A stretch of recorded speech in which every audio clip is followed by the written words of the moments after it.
అతి కష్టం మీద మళ్లీ కిటికీ తెరిచి బయటకు చూశాడు.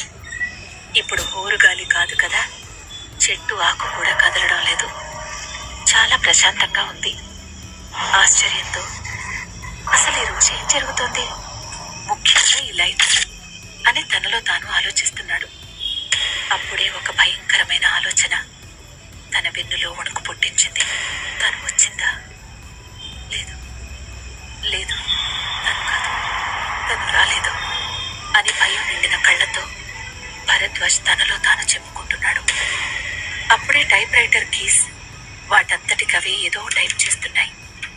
భరద్వాజ్కి విషయం అర్థమై మెల్లగా కుంటుకుంటూ దగ్గరకు వెళ్ళి అక్కడ ఏం రాస్తుందో చదివాడు. అంతే, అతనికి అప్పటి వరకు ఉన్న ధైర్యం మొత్తం చచ్చిపోయింది. ఎందుకంటే అక్కడికి ఎవరు వచ్చారు,